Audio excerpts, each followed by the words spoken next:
Olá pessoal, conforme eu combinei com vocês, eu vou gravar vários vídeos para trazer as informações que estão nas seções 4.3 e 4.4 do nosso livro-texto.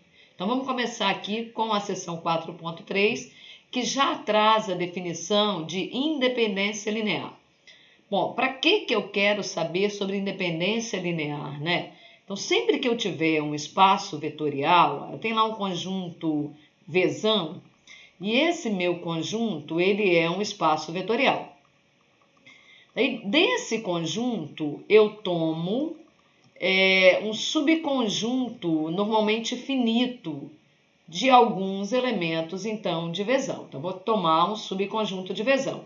Aqui, na nossa definição, o subconjunto que ele escolhe tem nome de S. Então, S... ele é um subconjunto de Vzão. Observem que S é formado por alguns vetores, alguns elementos de Vzão. Em particular, esse S que ele traz aqui para nós, ele tem R vetores, tá certo? Ele diz que ele vai considerar esse conjunto um conjunto não vazio, então tem que ter pelo menos um vetor. E claro que, reforçando aqui o que a gente já tinha falado, esses vetores estão no espaço vetorial Vzão. Por esse motivo, S é um subconjunto de Vzão. Bom, como é que a gente vai fazer para verificar se esses vetores são linearmente independentes? Atende à condição de independência linear. Então, o que a gente deve fazer? A gente deve tomar os vetores dados aqui em Szão e fazer entre eles uma combinação linear. Então, observem que a gente tem aqui uma combinação linear dos vetores que estão em S, né? Então, foi feita aqui uma combinação linear. Cada vetor de S multiplicado por uma constante, V1 multiplicado por K1, V2 multiplicado por K2, e a gente soma, então, os múltiplos desses vetores. Faz o somatório, tá certo? Então, somatório de KI, VI, nesse caso com I variando desde 1 até R, né?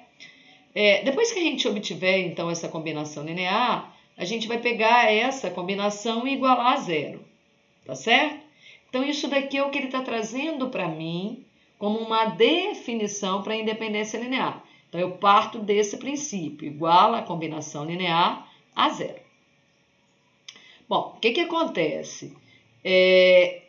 Dada essa combinação linear, isso para mim, no fundo, é uma equação, né? Então, tem lá K1, K2, KR, como se fossem incógnitas, e uma igualdade. Então, isso para nós é uma equação, tá certo? Então, ao resolver essa equação, eu consigo determinar os valores de K1, K2 até o KR. E se todos eles forem iguais a zero, ou seja, se eu tiver apenas a solução trivial, tá? Então, se todos os valores das nossas incógnitas, as constantes que multiplicam os vetores, forem iguais a zero, significa dizer que o meu conjunto S, ele é um conjunto que eu digo que é LI. Existe ali uma independência linear. Tá certo, gente? Então, o fato de todas os coeficientes ali dos vetores, K1, K2, serem iguais a zero, significa dizer que não é possível eu determinar nenhum deles, nenhum dos vetores, como combinação de outro, tá? Então, se todos os vetores não podem ser obtidos um como combinação do outro, isso significa dizer que meu conjunto é LI. Tá? Mas, putz, como é que eu vou fazer para bater o olho e perceber que um vetor não é combinação de outros, ou não é múltiplo de um outro? Então, ele está trazendo para nós aqui como se fosse um algoritmo. Você pega os vetores dados, faz a combinação linear, iguala a combinação linear a zero. Dessa forma, você obtém uma equação, que possivelmente essa equação vetorial, quando eu abro, vira um sistema de equações. Eu resolvo, então, esse meu sistema de equações e encontro os valores, né, K1, K2, KR. Se todos forem iguais a zero, conjunto LI. Se algum deles for diferente de zero, isso é sinal que o vetor correspondente a esse coeficiente, ele pode ser obtido como combinação de outros. Então, se algum dos casos for diferente de zero, o meu conjunto é LD. Vamos pegar um exemplo ainda nesse vídeo, para a gente verificar se os vetores dados são LIs ou LDs. Então, ele me traz aqui 3 vetores, V1, V2, V3, do R4. Observe que são sequências de 4 elementos. E ele quer saber se esses vetores são LIs ou LDs. Né? Então, o que eu posso fazer? Eu pego os vetores, V1, V2, V3, então pego meu V1, multiplico por K1, então tem K1, V1, pego meu V2, multiplico por K2, então eu tenho K2, V2, e a mesma coisa eu faço com V3, K3, V3. Eu ainda não tenho a combinação linear, né, gente? Então, a combinação linear é obtida quando eu somo esses múltiplos dos vetores dados.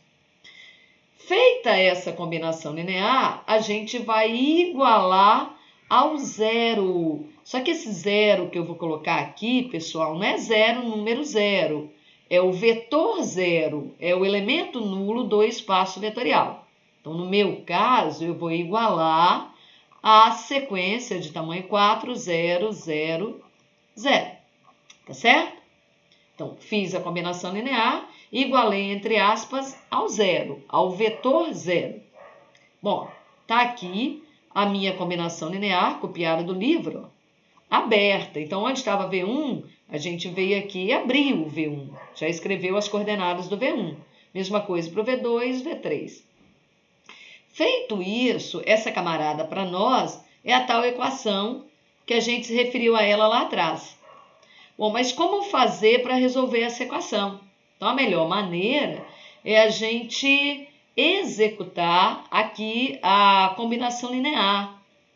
Né? Então, por exemplo, o meu primeiro vetor, o V1, multiplicado por K1, significa o quê? Se ninguém me falou nada sobre as operações, eu vou executar a operação padrão. Então, o que é K1 vezes V1?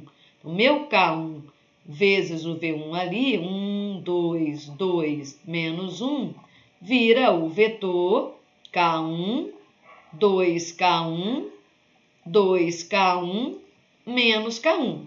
Fazendo a mesma coisa com os vetores V2 e V3 e depois executando a adição, então o que vai acontecer do lado esquerdo da nossa equação? Né? O meu lado esquerdo ali da equação fica igual, então volta aqui na equação, ó. Vamos escrever o lado esquerdo. Então, já executando a adição entre os vetores obtidos a partir da realização da multiplicação por escalar. Então, meu vetor vai ficar bem grandão, né? Vai ficar assim, a primeira coordenada dele vai ser K1, ainda 4K2 e mais 5K3. A segunda coordenada do vetor que está no R4 vai ter 2K1, 2K1. Daqui eu vou ter 9K2 mais 9K2. Daqui eu vou ter 8K3 mais 8K3 mais 8K3. Tá certo, gente? Então, isso para nós é ainda a segunda coordenada do vetor resultante da combinação linear. Vamos para a terceira. Então, a terceira vem daqui, né? Então, 2K1, 2K1, 9K2 mais 9K2. E a gente tem também aqui 9K3 mais 9K3. Dando continuidade à execução aqui da adição, vamos para a quarta coordenada. Então, eu tenho aqui menos K1, menos K1. Depois eu vou ter menos 4K2, menos 4K2. E por último, a gente tem aqui menos 5K3, menos 5K3. Tá certo? Então, eu obtive ali meu vetor resultante da combinação linear. Então, é o lado esquerdo aqui dessa igualdade da equação. Ó. Esse lado esquerdo tem que ser igual ao vetor nulo. E para isso acontecer, o que eu preciso? Que as coordenadas correspondentes sejam iguais. Então, esse carinha aqui, a primeira coordenada, seja igual a 0. Então, isso aqui tem que ser igual a zero, isso aqui tem que ser igual a zero, isso aqui também tem que ser igual a zero, isso aqui tem que ser igual a zero. Então, dessa maneira, surge ali esse meu sistema de equações de incógnitas K1, K2, K3, e eu tenho 4 equações. Agora, se eu pego esse sistema de equações, um sistema homogêneo, né? Todos os termos independentes são iguais a zero.